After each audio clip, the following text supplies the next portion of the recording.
Hello అండి. Welcome to our channel.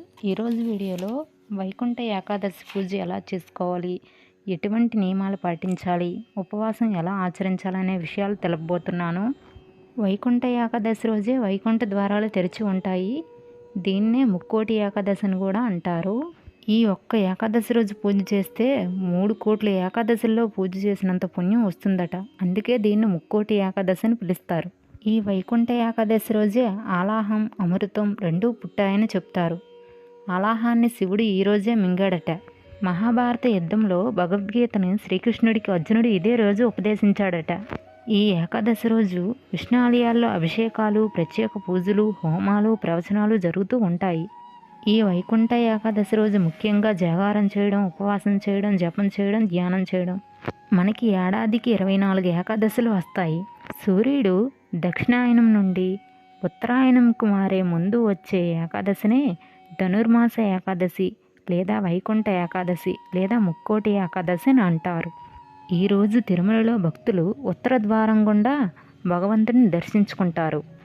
ఈ Vaikuntha Ekadashi 2023న December 22 శుక్రవారం ఉదయం 9:30 నుండి శనివారం అంటే డిసెంబర్ 23 శనివారం 7:55 వరకు ఉంటుంది.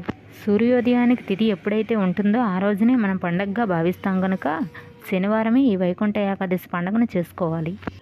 ఉపవాసం కూడా శనివారమే ఆచరించాలి. రోజంతా ఉపవాసం ఉండలేమో అనుకునేవారు సాయంత్రం దీపారాధన చేసిన తర్వాత ఉపవాసం చెల్లించవచ్చు. లేదంటే ఉపవాసం ఉండగలిగిన వారు మరుసటి రోజు ద్వాదశి దీపం వెలిగించిన తర్వాత ఉపవాసం చెల్లించవచ్చు. ఈసారి వైకుంఠ ఏకాదశి శనివారం ప్లస్ ఏకాదశి కలిసి వచ్చింది. చాలా ముఖ్యమైన తిథిగా ఈరోజు భావించుకోవచ్చు.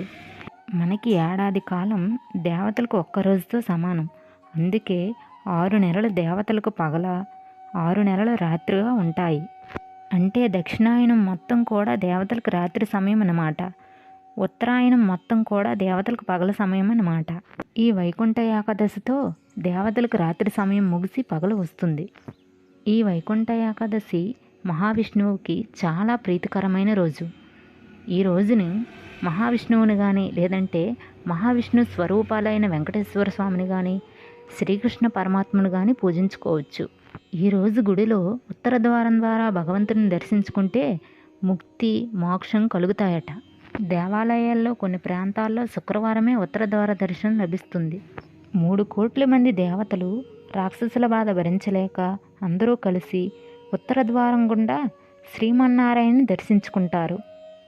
తమ బాధని వినిపించుకుంటారు కూడా. అప్పుడు అనుగ్రహించిన శ్రీమన్నారాయణ స్వామి దేవతలకు రాక్షసుల పీడ వదిలిస్తాడు. అందుకే మనం కూడా ఈరోజు ఉత్తర ద్వారం గుండా భగవంతుని దర్శించుకుంటే మనకున్న పాపాలు, పీడలు అన్నీ పోతాయని నమ్మకం. విష్ణుమూర్తికి పిండి ప్రమిదలు అంటే చాలా ఇష్టం. కనీసం 2 పిండి ప్రమిదలు అయినా దీపాలు వెలిగించుకోవాలి. ముందుగా పసుపు గణపతి పూజ చేసుకొని ధూపం, దీపం, నైవేద్యం సమర్పించి తర్వాత స్వామివారిని పూజ చేసుకోవాలి. స్వామివారిని పూజ చేసిన రోజు అమ్మవారిని పూజ చేయాలి. అమ్మవారి పూజ చేసుకున్నప్పుడు స్వామివారికి పూజ చేయాలి. వైకుంఠ ఏకాదశి రోజు స్వామివారికి తులసి దళాలతో పూజ చేసుకోవాలి. ఈ ఒక్కరోజే కాకుండా ఈ ధనుర్మాసం మొత్తం కూడా తులసి దళాలతో స్వామివారిని పూజ చేసుకోవాలి. అలాగే పిండి ప్రమిదలతో కూడా దీపారాధన చేసుకోవాలి. తిరుమలలో ఉత్తర ద్వార దర్శనం జనవరి 1 వరకు ఉంటుంది. విష్ణుమూర్తి అలంకార ప్రియుడట. జాజి పువ్వులంటే చాలా ఇష్టమట. వాటితో పూజ చేసుకుంటే చాలా మంచిది. అలాగే అందుబాటులో ఉంటే శంకు పువ్వులను కూడా సమర్పించుకోవచ్చు. మారేడు దళాలతో కూడా పూజ చేసుకోవచ్చు. ఈ పూజ మొత్తం ఓం నమో నారాయణాయ నమః లేదంటే ఓం వాసుదేవాయ నమః అనుకుంటూ పూజ చేసుకోవాలి. స్వామి నిన్ను రోజు పూజ చేసుకునే శక్తి మాకివ్వు అనుకుంటూ పూజ చేసుకోవాలి. అంతేగాని మనకున్న కోరికలను చెప్పుకుంటూ పూజ చేసుకోకూడదు. వైకుంఠ ఏకాదశి రోజు ముఖ్యంగా గోధుమ రవ్వతో చేసిన రవ్వ కేసరి నైవేద్యంగా సమర్పించుకోవాలి. లేదు అంటే పాలతో తయారు చేసిన ఏ నైవేద్యాన్నైనా సమర్పించవచ్చు. నైవేద్యం సమర్పించిన తర్వాత మనం కూడా ప్రసాదం తీసుకోవచ్చు. అలా అని ప్రసాదాన్ని భోజనంలా కూడా తీసుకోకూడదు. ప్రసాదాన్ని ప్రసాదంలా స్వీకరించాలి.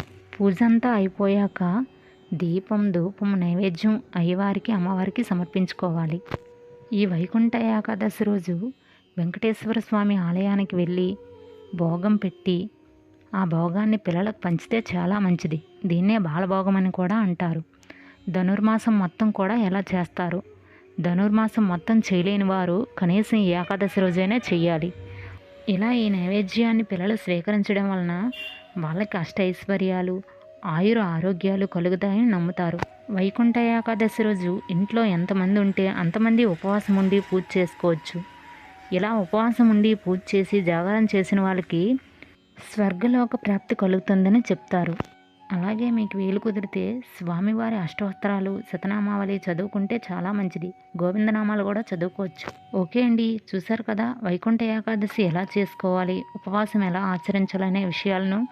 ఈ వీడియో కనుక మీకు నచ్చినట్లయితే లైక్ చేసి మీ బంధువులకి, స్నేహితులకి షేర్ చేసి మరిన్ని వీడియోల కోసం మన ఛానల్ సబ్స్క్రైబ్ చేసుకోండి. Thank you for watching.